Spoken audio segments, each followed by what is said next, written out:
प्रभु यीशु के जीवित समर्थी जलाली नाम में आप सबको जय यीशु मसीह के।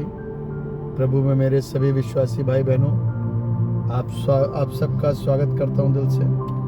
प्रभु ने ये मौका दिया कि ये सुंदर वादियों में हम आगे चल रहे हैं, बढ़ रहे हैं, तो खुदा के कलाम को बताया जाए। एक जिंदा कलाम, एक सच्चा कलाम जो कई बार हम नज़रअंदाज कर जाते हैं और हम अपनी आशीषों को जो प्रतिदिन परमेश्वर ने मेरे और आपके लिए रखी हैं उसको यूं ही खो बैठते हैं।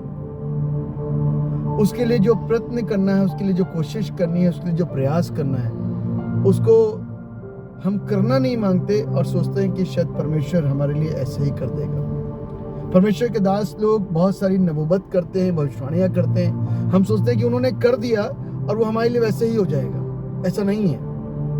हमको उसके लिए प्रयत्न करना है, उसके लिए प्रार्थना करनी है, उसके लिए कोशिश करना है और जो करने के लिए कहा गया उसको भी करना है। तभी जाकर के हम उन आशीषों को प्राप्त कर सकते हैं। एक ऐसा जिक्र बाइबल के हमको अंदर देखने को मिलता है। नामान कोढ़ी को आप अच्छी तरीके से जानते हैं, जो बहुत ताकतवर था, रूपवान था, बलशाली था, बड़ा वर्चस्व था उसका, राजा उसको बहुत मानता था, लेकिन उसके अंदर शारीरिक रूप से एक बीमारी थी। उसके शरीर के अंदर कोढ़ था और उस कोढ़ को लेकर के उसने बहुत प्रयास करे, लेकिन ठीक नहीं हो पाया।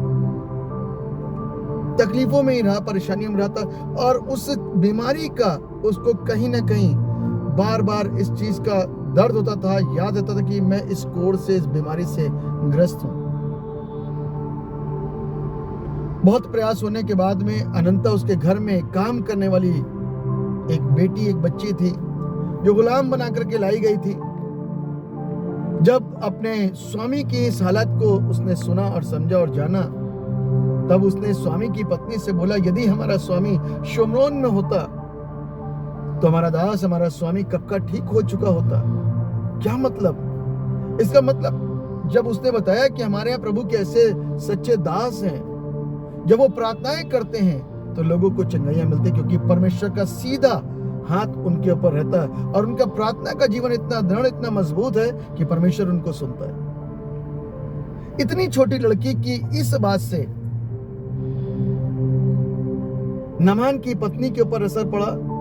नामान की पत्नी ने नामान को बताया, उसके ऊपर असर पड़ा और इन लोग ने अपने राजा से बोल करके आगे बढ़ चढ़े और इजराइल में पहुंच गए। और वहां पहुंचने के बाद में उस स्थान पर पहुंच गए जहां से उनके लिए एक बड़ी आशीष आने वाली थी। कई बार इस स्थान पर पहुंचने के बावजूद भी हम भटक जाते हैं। और एलीशा, मैं पूरा विवरण नहीं कर रहा हूं पीछे का, एलीशा अंदर था और नामान कोढ़ी बाहर खड़ा था। दरवाजे को नॉक किया गया और एलीशा को सब आभास था कि बाहर कौन है और उसको बताया गया कि ये नामान आया है, अपने लिए प्रार्थना कराना चाहता है। और नामान सोचता था शायद एलीशा उसके सर पर हाथ रखे तो उसके शरीर का रोग ठीक हो जाएगा। उसने बाहर गेहजी को भेजा और जाके बोला कि जाके उससे कह दो कि यरदन में 7 बार डुबकी मार करके वो भला चंगा हो सकता है। और ऐसे ही गेहजी ने जाकर के बोला, लेकिन एलीशा बाहर नहीं आया। इस बात का अफसोस था नामान कोढ़ी को। और क्या होता है कि वो नाराज हुआ और उसने कहा कि मैं इतनी दूर चल करके आया और एलीशा बाहर निकल के नहीं आया। इस बात से नाराज होता। तभी फिर उसने एक और व्यक्ति उसके जीवन के अंदर आया।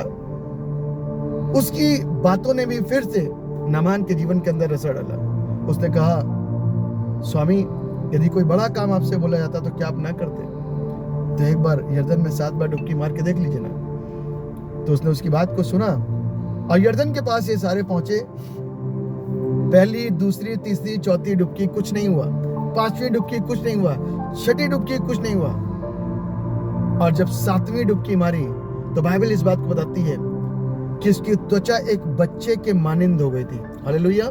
मैं इस बात को कहना चाहता हूं, बताना चाहता हूं कि जो काम कंप्लीट करने के लिए बोला गया, जब तक वो कंप्लीट नहीं होता तब तक उंगली मत उठाइएगा, उसको पूरा करिएगा और परमेश्वर के काम का इंतजार कीजिएगा। परमेश्वर अपने काम को अवश्य करता है। हो सकता है कि आप अपनी आशीष का इंतजार कर रहे हैं कि बस जो प्रभु के दास ने बोल दिया वो हो जाएगा। आप उसके लिए ना प्रार्थना कर रहे हैं, ना उपवास कर रहे हैं, ना मेहनत कर रहे हैं, ना कोशिश कर रहे हैं। करना जरूरी है। आज से अपनी आशीष को अवेल करने के लिए, प्राप्त करने के लिए नामान की तरह कोशिश करिए, प्रयास करिए और ऐसे लोगों को ढूंढ लीजिए जो आपके ऊपर असर डाल सके, ताकि उनके बोल, मुंह के बोल, वो आपके इरादों को बदल डालें और आप परमेश्वर के बताए हुए मार्ग पर चल सकें। जो करने को कहा गया है वो करिए, ताकि आपकी आशीष जो आज आपका इंतजार करिए वो आज के दिन आपको मिल सके। प्रभु यीशु मसीह के जीवित और समर्थी और जलाली नाम में आप सबको मेरी ओर से सलाम प्राप्त हो। इस दुआ को, इस प्रार्थना को, इस विषय को स्वीकार कीजिए, प्रार्थना करिए और आशीषित होते चले जाइए। परमेश्वर आप सबको ब्लेस करे यीशु के नाम से, आमीन।